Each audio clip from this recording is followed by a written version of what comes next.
The first time I noticed it, I blamed it on exhaustion.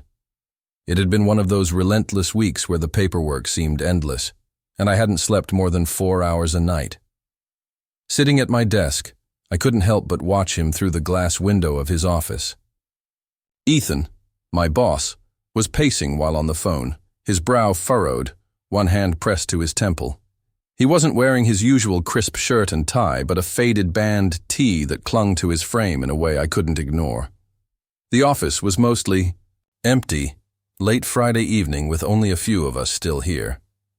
I tried to focus on the financial reports in front of me, but my eyes kept drifting back to him, caught between annoyance and fascination. I didn't know what was more distracting, his low, rumbling voice or the way his fingers occasionally tugged at the neckline of his shirt. It wasn't supposed to be like this. I'd worked at Carter & Co. for 2 years and I'd always respected Ethan. He was efficient, organized, and somehow managed to balance charm with professionalism, a quality I envied. I'd even considered him a friend, at least when we shared the occasional beer after work with the team. But somewhere along the way, something shifted. Maybe it was that one night a few weeks back, when he'd slumped onto the bar stool next to mine and confided about his breakup. Or the way he'd smiled, slightly tipsy, saying, "You're good at listening, you know that?" Maybe it was the look in his eyes, unguarded, grateful. It lingered with me long after I'd helped him into a cab. Tonight, as he hung up the phone and glanced my way, his lips quirking into a tired smile, my heart gave an uncomfortable thud. I hadn't meant to smile back, but it happened before I could stop it. "Still here, huh?"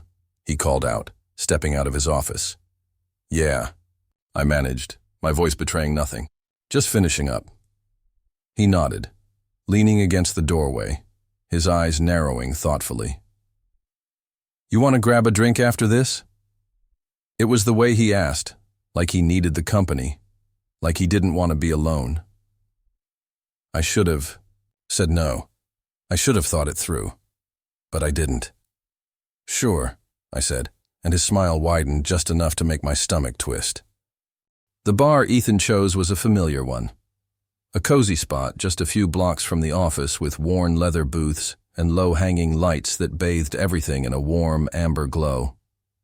We'd been there more times than I could count, usually with the team, laughing over cheap beer and swapping stories of disastrous meetings and impossible deadlines.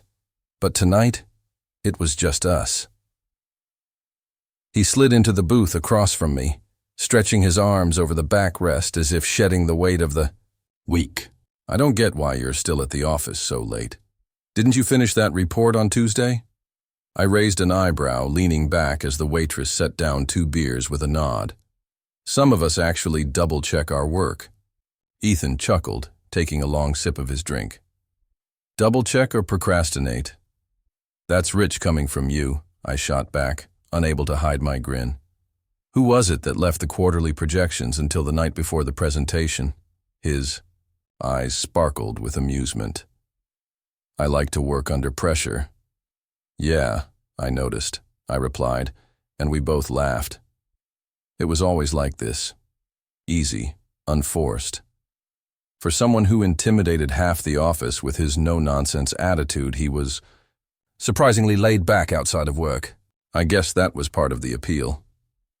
He didn't need to pretend with me, and I didn't have to keep up the polished, always-on professional act. We'd first met at the company's onboarding event, a painfully dull seminar about corporate culture and workplace etiquette. He'd been one of the speakers, sharp and confident, explaining the company's growth trajectory with practiced ease. I remembered thinking he seemed untouchable, the kind of guy who always had it together. That was until the fire alarm went off halfway through his presentation, cutting him off mid-sentence. While everyone scrambled for the exits, he leaned over the podium and called out, "I'm pretty sure that's not applause.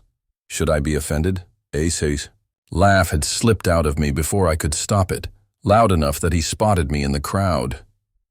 He'd smiled, an unguarded, genuine grin, and after that, things just clicked.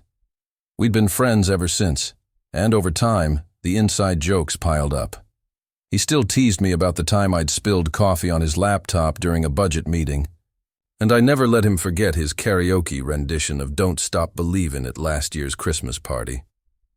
But there were things we didn't joke about, his relationships for one. I knew he'd been single for almost a year since his last breakup, but I never asked for details. And he didn't ask about mine, though, to be fair, there wasn't much to tell.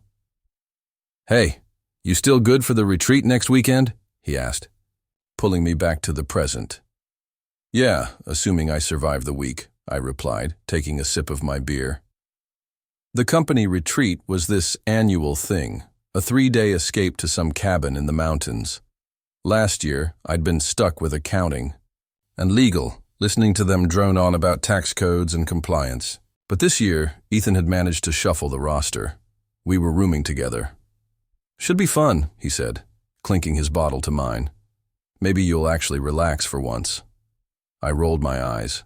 "Maybe I will if you don't try to turn it into a work conference." He laughed, and for a moment his gaze held mine, lingering just long enough to make my stomach do that uncomfortable flip again. I looked away, busying myself with my drink, but I could still feel his eyes on me, thoughtful and searching. "So," he said finally, leaning back with a grin, "you ready for me to kick your ass at pool?" I snorted.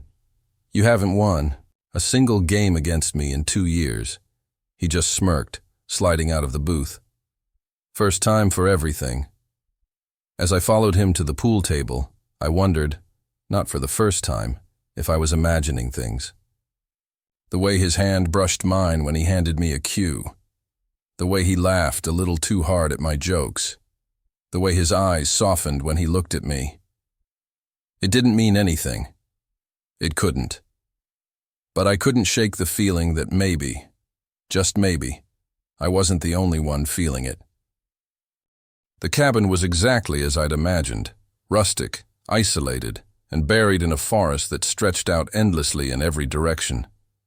It had that distinct smell of wood smoke and pine, the kind that clung to your clothes and made you feel like you'd stepped out of time. The others had already claimed their rooms, which left Ethan and me standing in the narrow hallway with only one option left. "The loft," he said, nodding towards the wooden ladder that led up to a low-ceilinged space just above the main living area. I raised an eyebrow. "You're kidding, right?" He shrugged, tossing his bag over his shoulder and gripping the ladder. "I called dibs, remember? Should have been faster."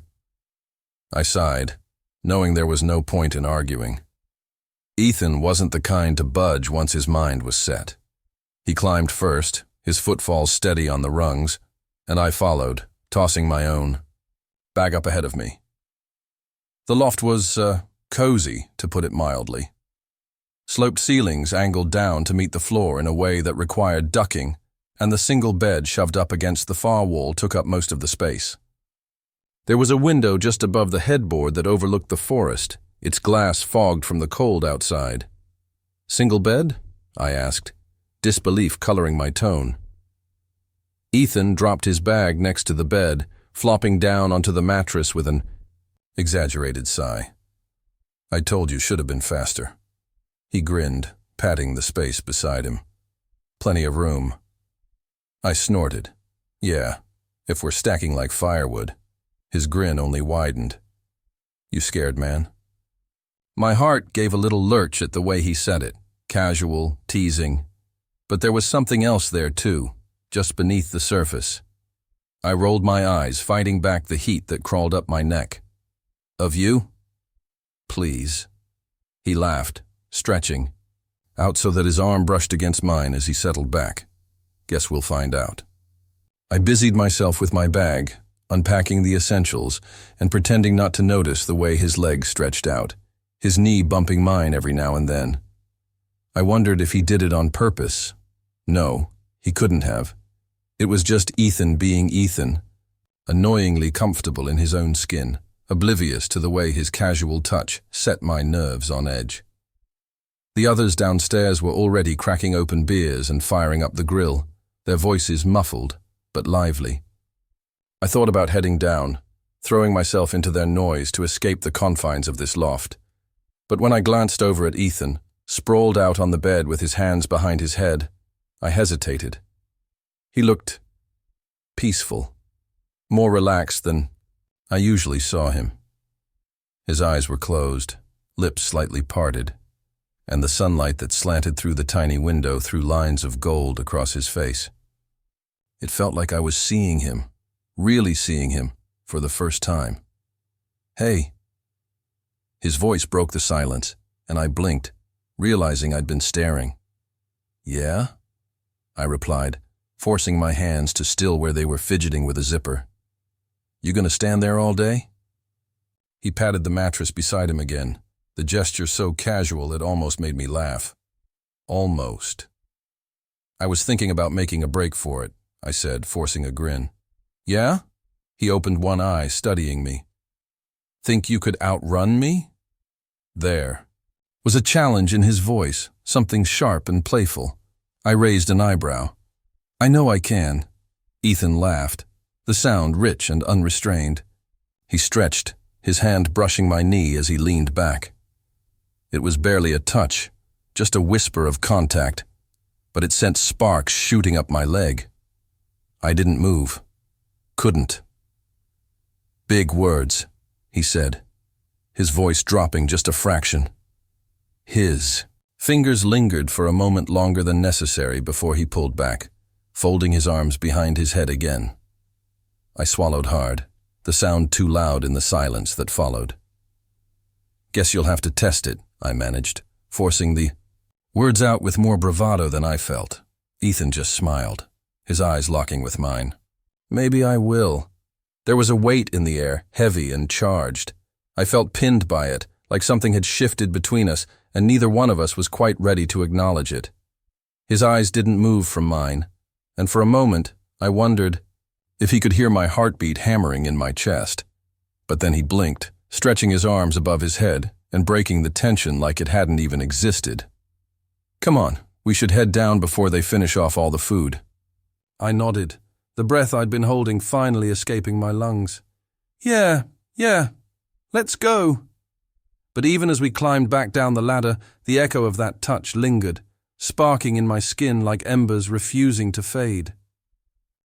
The rain came without warning.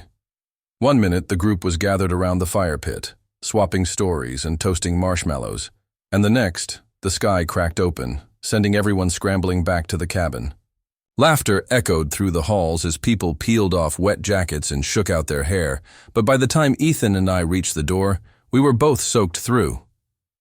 "Guess I should have checked the weather," Ethan chuckled, water dripping from his hair as he kicked off his boots. "Guess you should have," I shot back, wringing out my sleeves. The rain had come down hard and fast, like it had been waiting for the right moment to drench us. My shirt clung to my back, the fabric heavy and sticking uncomfortably to my skin. Ethan shook his head, droplets flying everywhere. "I'm going to grab a towel. You want one?" "Yeah, sure." He disappeared down the hall, and I heard the familiar creak of the linen closet door. I rubbed my hands together, trying to warm them, when I heard his voice call out. "Hey, mind grabbing the firewood from the porch? It's supposed to drop below freezing tonight." "On it," I replied, pulling the door open and stepping back out into the rain. The wood was stacked neatly against the side of the cabin, and I grabbed a few logs, tucking them under my arm as the rain plastered my hair to my forehead. By the time I got back inside, I was shivering. Ethan met me in the living room with 2 towels slung over his shoulder. "You look like a drowned rat," he said with a grin, tossing me one. "Thanks. You're real charming, you know that?" I shot back, rubbing my hair dry. He laughed, shaking his head as he took a seat on the rug by the fireplace. "I do try." He glanced up at me, patting the spot beside him. "Come on, get warm." I hesitated for a fraction of a second before joining him. The fire crackled softly, filling the room with warmth, and I could already feel my clothes starting to dry. Ethan tossed another log onto the flames, his eyes fixed on the dancing light. Silence stretched between us, not uncomfortable but heavy with something unspoken. I focused on the fire, watching the flames twist and curl, but I was hyper-aware of him beside me. The way his shoulder brushed mine, the warmth radiating from his skin. I wasn't sure if it was the rain, the firelight, or just the cabin's isolation that made it feel different. More intense. "You know," he started, his voice softer than usual. "I'm really glad you came this weekend." I glanced over at him, caught off guard by the seriousness in his tone. "Yeah? Why's that?" He rubbed the back of his neck, eyes flickering to the fire. "I don't know. Work's been rough. Nice to have someone around who gets it." Swallowed, my throat suddenly dry. "Yeah, I get that." Ethan nodded, his eyes still fixed on the flames. The light flickered across his face, casting shadows that made him look softer, almost vulnerable. "It's different with you," he said after a moment, so quietly I almost didn't hear it. My chest tightened. "Different how?" He hesitated, his jaw working like he was chewing over the words before finally spitting them out. "I don't have to pretend." He turned to look at me, his eyes sharp and unguarded. "Not with you." My breath caught in my throat, and for a moment neither of us spoke. The fire crackled, sending a spark shooting up the chimney.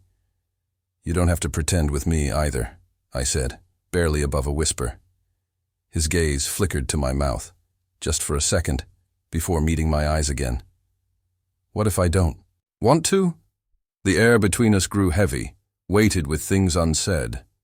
I searched his face, looking for the usual smirk or hint of sarcasm, but there was none. Just honesty, naked and raw. I opened my mouth, but the words wouldn't come. I didn't know how to say it, didn't know if I even should. But Ethan didn't move away. If anything, he leaned in, just enough for me to notice, just enough for my heart to pound so loud I was sure he could hear it. "Ethan," I began, my voice trembling. "If you—" He cut me off, shaking his head slightly. Don't do that." "Do what?" I whispered. He leaned forward, eyes locked on mine. "Don't talk yourself out of it." My heart stumbled in my chest, and I swallowed hard, my eyes never leaving his. I could smell the rain on him, the warmth of the fire still clinging to his clothes. My hands curled into fists on my knees to keep from reaching out, from closing, that last impossible inch. His hand moved first, hesitantly brushing against mine. I didn't pull away. Couldn't. His fingers settled over mine, warm and steady, and I felt something inside me snap, fragile and thin, like the last string of resistance had finally given way. Without thinking, I leaned forward, and our foreheads touched, the contact so light it was almost a question. I waited, breath held, my heart a riot in my chest. But he didn't pull back. His eyes fluttered shut, his hand tightening around mine.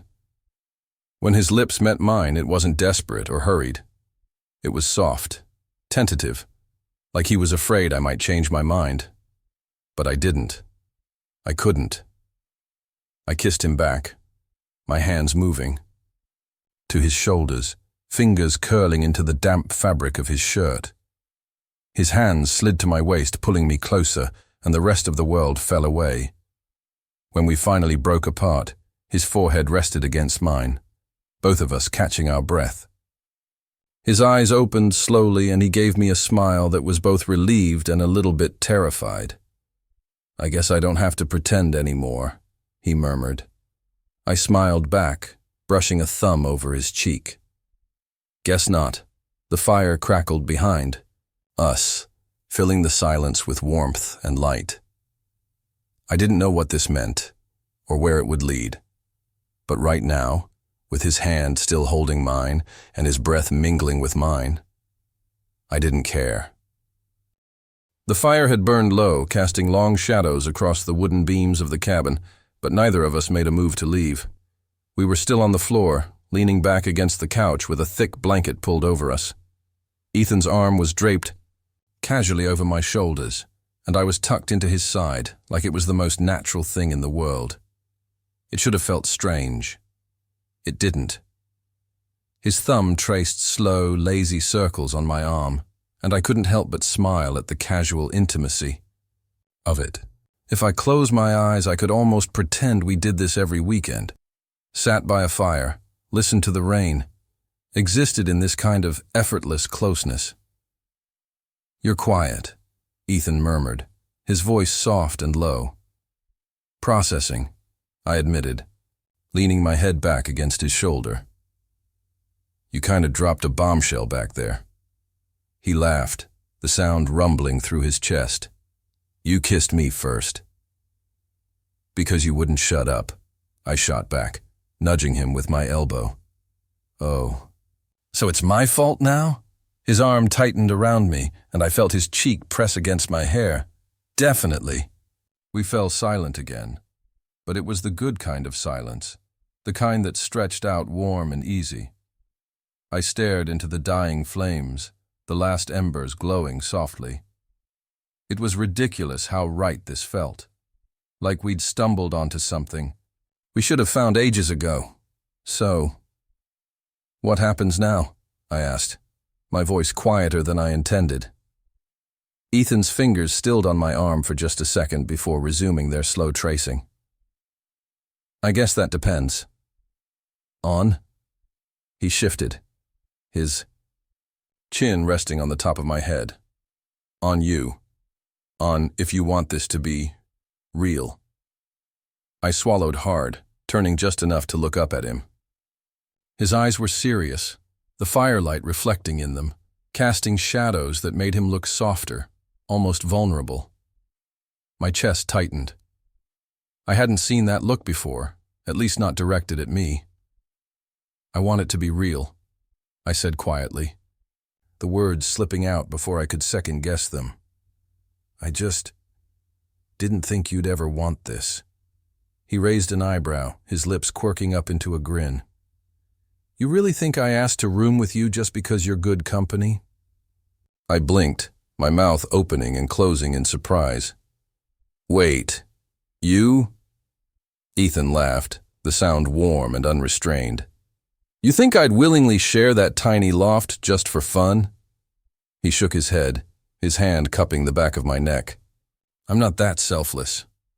The warmth in my chest grew, spreading out until it tingled in my fingertips. I shook my head, chuckling. "You could have just said something, you know. And miss out on watching you squirm every time I accidentally brushed your arm?" He grinned wider, his eyes gleaming with mischief. "Not a chance." I rolled my eyes, but I couldn't stop smiling. "You're insufferable. You love it," he shot back, his voice dropping to a murmur. My heart did a little flip at that, at the easy way he said it, like he'd known all along. Maybe he had. Maybe I'd been the one playing catch-up this whole time. His hand slid up to my cheek, and his thumb brushed my jawline. He watched me for a long moment, his expression softening. "Hey," he said gently. "You good?" I nodded, my throat tight with something I couldn't quite name. "Yeah, I'm good." His smile softened, and he leaned in, pressing his forehead against mine. I closed my eyes, breathing him in. Firewood, rain, and something unmistakably him. After a long moment, he pulled back just enough to look at me. "So, you want to give this a shot? For real?" I didn't hesitate. "Yeah, for real." He grinned, the kind of grin that crinkled the corners of his eyes and made him look younger, freer. "Good, because I wasn't planning on going back to normal after this." A laugh bubbled up from my chest, and I kissed him again, slow and steady, because I finally could. He kissed me back, his hands steady and sure, like he'd been waiting for this moment just as long as I had. When we broke apart, he brushed his thumb over my cheek. "Think you can handle rooming with me the rest of the weekend?" I laughed, leaning back into his arms. "I guess I'll survive." The fire crackled beside us, and outside, the rain had slowed to a gentle patter. We stayed like that for a while, tangled up in each other, the rest of the world fading into nothing but warmth and the soft rhythm of his heartbeat under my cheek.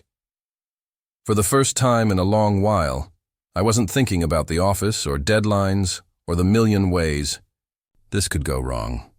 I just thought about him, about us, and that was more than enough. The weekend slipped by in a blur of late-night conversations and stolen moments that neither of us tried too hard to hide.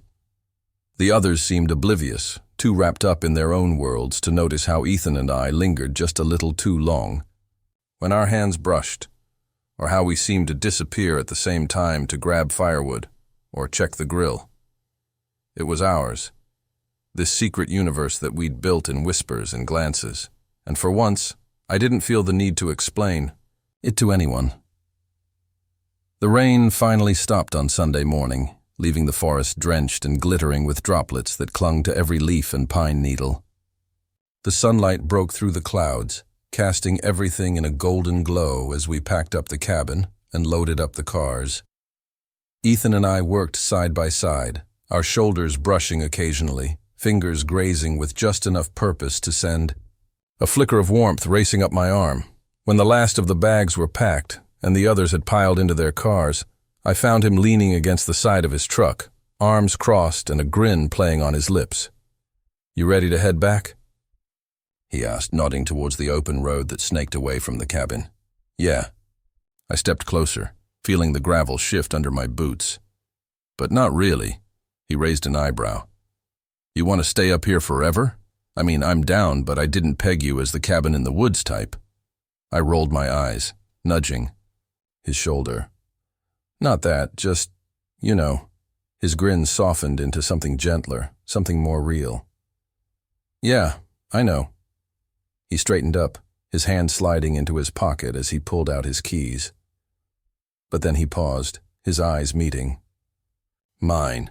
So, my place?" My heart stuttered in my chest. For what?" He laughed, shaking his head. "For dinner, man. What did you think I meant?" I blinked, feeling the heat crawl up my neck. "Right. Yeah, of course." Ethan leaned in, his voice dropping to a whisper. "Although, if you have other ideas, I'm all ears." I couldn't help it. I laughed, the sound spilling out of me as he straightened back up, his eyes bright with mischief. He opened the driver's side door, sliding into the seat, but before he pulled it shut, he leaned back out. "Hey." "Yeah?" I asked, still grinning. His expression softened, all the teasing and bravado slipping away. "I'm not pretending anymore." My breath caught in my throat, and I found myself nodding before I even realized it. "Me neither." He smiled, a real one, not the half smirk he wore at the office, or the grin he used when he was trying to charm his way out of something. It was softer, just for me. Good. I watched as he shut the door and turned the engine over. The sound, rumbling to life. My own car sat just a few feet away, but I didn't move. Not yet. Ethan rolled down the window, leaning out one last time. "Follow me back?" It was just 3 words, simple and unassuming, but they settled somewhere deep in my chest. I nodded, swallowing the lump in my throat. "Yeah, I'll follow." His grin returned, and he gave a 2-fingered salute before pulling out onto the gravel path, his taillights flickering as he wound down the road. I watched him go for a moment, the sunlight streaming through the trees, catching on the wet leaves and turning everything golden. Finally, I got into my own car, the seat still cool from the morning air. I sat there for a second, my hands gripping the wheel, before I took a deep breath and started the engine. Ethan's truck was just ahead, moving steadily, and I pulled out behind him, watching as the distance between us closed. The road stretched out before us, winding and endless, and I knew, whatever happened next, whatever came after this, I'd be there, following him, beside him, wherever he wanted to go. Because for the first time, I wasn't running from anything. I was running toward it.